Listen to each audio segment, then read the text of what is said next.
Evo, posle nekoliko mjeseci najavljivanja, prvi tutorial Skyline Design o Photoshopu. U tom tutorialu prvom malo ću da vas upoznam sa programom, gdje šta stoji, kako da se snađete sa grafičkim ovim okruženjem, gdje ćete šta naći. Onda ćemo kasnije da idemo postepeno.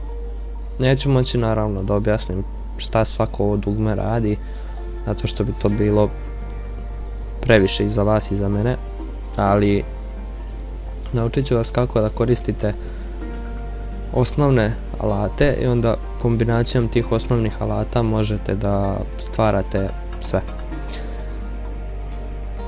Kad otvorite Photoshop CC, on će da izgleda ovako. Ja nisam menjao ništa, da sam prebacivao nešto, znači ovako će da izgleda kad ga otvorite prvi put.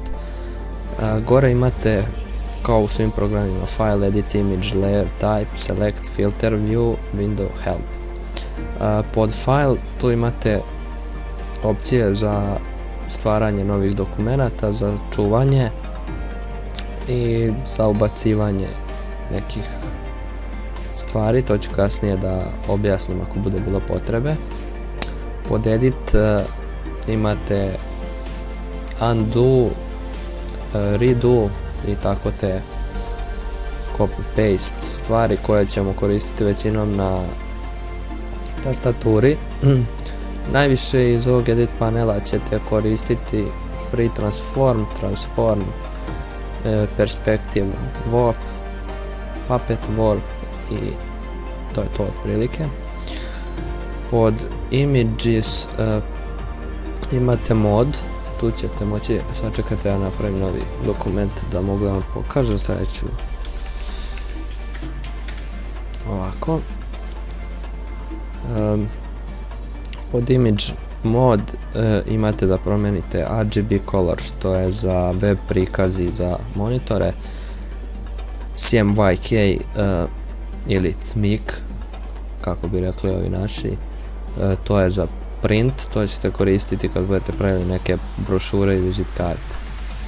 Lab color, multi-channel, to ćete veoma slabo koristiti. Imate grayscale, što je crno-belo. Od adjustments imate na primjer kontrast, svetlinu i neke stvari poput toga za menjanje boje. Najviše ćete koristiti brightness, kontrast, levels i hue saturation i ponekad black and white naravno. Dalje imate opcije za rotiranje vašeg rada, vašeg dokumenta. Pod layer isto imate neke osnovne stvari koje se tiču ovih slojeva, ali što se tiče slojeva, sve što imate vamo da ubrzate vaš rad, koristit ćete ove dugmiće ovdje i neke prečice koje ću vam pokazati. S leve strane imamo ovaj panel. Tu imamo alate koji se najčešće koriste. Ako pored alata imate ovaj truglić dole, to znači da možete da dugo kliknete i držite i da će vam izaći još neke opcije tog alata. Isti taj alat, ali predstavljen na neki drugi način. Naprimjer, kod selekcionog ovog alata koji služi da izaberete deo slike, da ga selektujete, imate opciju da bude pravougaonik, imate opciju da bude elipsa i imate opciju samo jedan red i samo jedan stub piksela. Znači, ako izaberete samo jedan red, vidite, ne možete da prevučete, nego samo jedan taj red piksela će biti označen. Da poništite selekciju, stisnete samo CTRL-D na tastaturi. Imate onda lasso tool koji će se koristiti za isjecanje nekih objekata. Pokazat ću vam kasnije kako se to radi. Quick Selection Tool i Magic Wand Tool, to će se koristiti dosta na slikama na kojima su pozadine čisto bele ili čisto crne ili bilo koja čista boja koja se razlikuje od onoga što je na slici. Objasnit ću. Ovo služi za isecanje fotografije, obeležite deo fotografije koji hoćete da isečete, recimo ovo, stisnete yes vamo i iseće samo taj deo. Eyedropper tool, to se koristi kada imate neku boju na slici, recimo imate crnu boju i pored nje imate crvenu i sad opet hoćete da izaberete crnu koja je ista ovakva, uzmete Eyedropper tool, samo kliknete ovdje i opet ste izabrali crnu boju.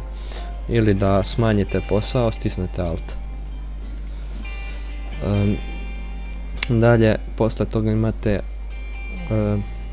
Spot Healing Brush Tool, što se služi za uklanjanje nekih manjih tačkica na vašim fotografijama. Recimo,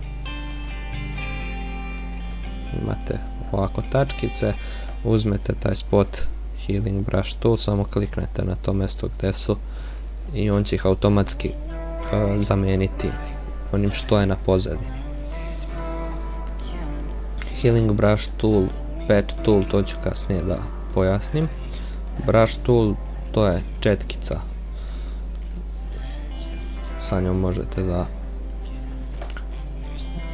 docrtate neke stvari, kasnije možete da skinete brush packs, kao što ja imam ovdje na primjer ovo, i onda vam neće biti obična ova četkica, nego kad kliknete stvarat će se nešto ovako. Da povećate i smanjite četkicu, najbrži način je Alt, držite i desni klik vučete levo ili desno. Dalje, Clone Stamp Tool, bukvalno stisnete Alt i izaberete deo slike, na primjer ovaj, i on će prekopirati taj deo slike gdje god da kliknete. Kasnije ću pokazati zašto se koristi ostale stvari. Kada kliknete duže imate Pattern Stamp Tool, ali to se neće koristiti baš nešto puno, bar ga ja ne koristim. History Brush Tool, to vraća sve ovo što ste uradili na fotografiji, vraća fotografiju u prvobitno stanje kakva je bila dok niste ništa uradili na njoj. I to će se možda koristiti kada radite retouch nekih fotografija, ali mislim da nema potrebe uopšte za korištenjem toga alata, jer ono, sve što pogrešite imate undo i to je nešto što ćete koristiti. Eraser tool, to je kada nešto nacrtate četkicom, uzmete eraser tool i brišete pojedine delove njega, mislim toga što ste nacrtali. Zatim tu ispod imate background eraser tool i magic eraser tool, ako bude bilo potrebe objasnit ću kasnije. Gradient tool, povučete i on će napraviti pozadinu da ide od jedne boje do druge boje, zavisi šta stavite ovdje, možete staviti, lupam,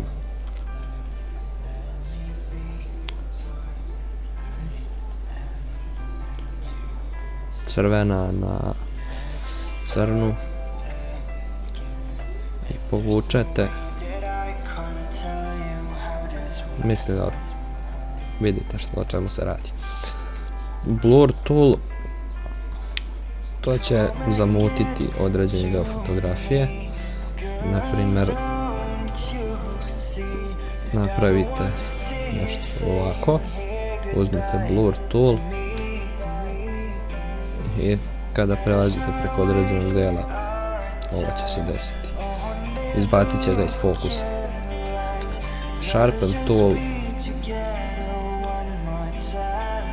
to će, vidite,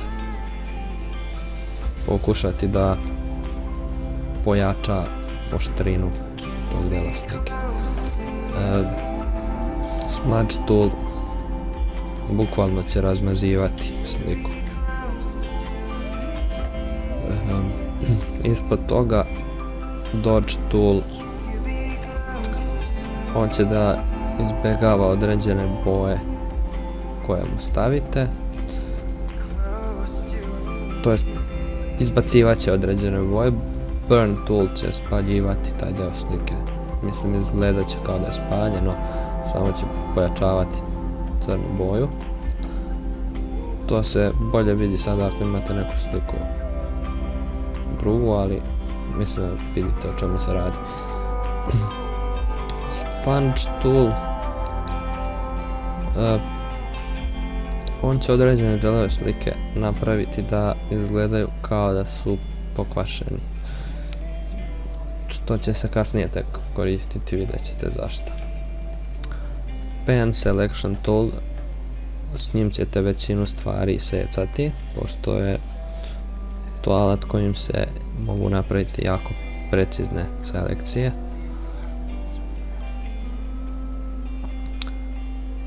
Također s njim možete da napravite nešto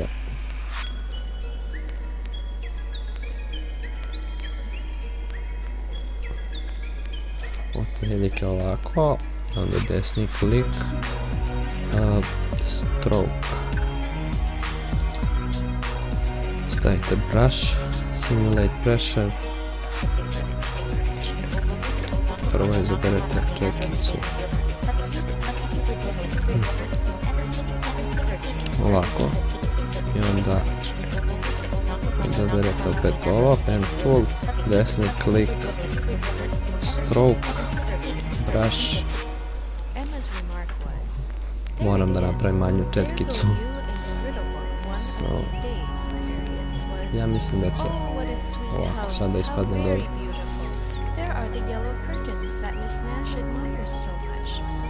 Evo ga.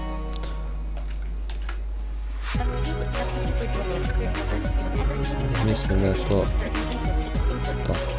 što se tiče toga. Text tool, s njim ćete bukvalno da pišete nešto.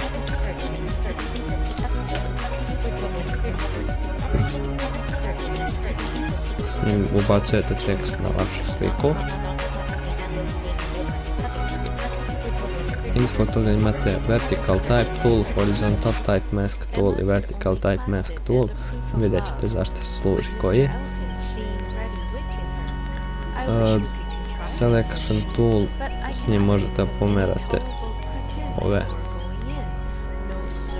linije koje napravite path toolom. Direct selection, možete da pomerate određene tačke u njemu, u ovoj liniji koju ste napravili.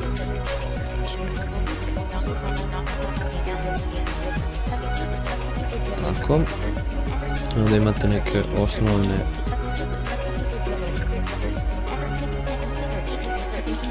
oblike koje možete da koristite. Da ne prolazim sad kroz sve od njih. Move tool, kada zoomirate, možete da pomerate s njim, mada Ctrl+0 će vam staviti da vidite kako se dokument uklapa u to koliki vam je opseg vašeg ekrana. Mada ćete za zoomiranje koristiti Alt i ovako, i to je otprilike to. Točkićem pomerate gdje vam treba. Kasnije će vam sve postati jasnije. I posljednja stvar, ovdje imate da birate boju četkice.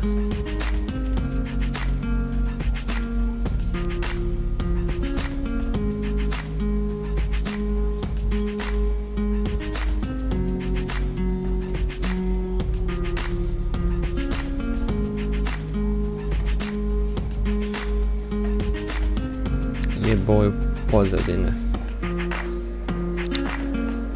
Sa strane imate layers, kasnije ću napraviti tutorial o tome šta koji layer radi, ali uglavnom ako imate na primjer tekst ispod ove crvene pozadine i hoćete da se taj tekst vidi, samo ga pomerite iznad. Kasnije će vam sve postati malo jasnije. I to je to otprilike što se tiče ovog prvog uvodnog tutoriala. Hvala onima koji su pogledali to, posjetite našu stranicu na Facebooku, to jest moju stranicu na Facebooku, pošto radim sam. Posjetite moju stranicu na Facebooku, link će biti u opisu. Posjetite moj blog, Facebook profil. Klikajte malo na ove reklame što će vam iskakati okolo.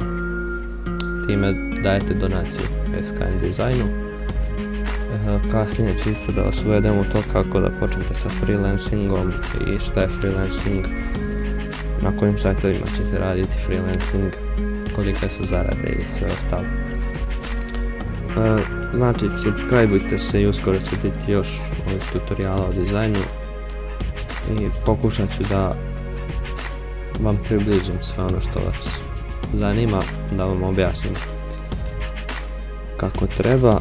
I ako želite da napravim tutorial o nekoj određenoj stvari, slobodno mi se javite na stranicu ili na YouTube profil, pošaljite poruku, napišite u komentar ispod, svejedno. To je to, ćao.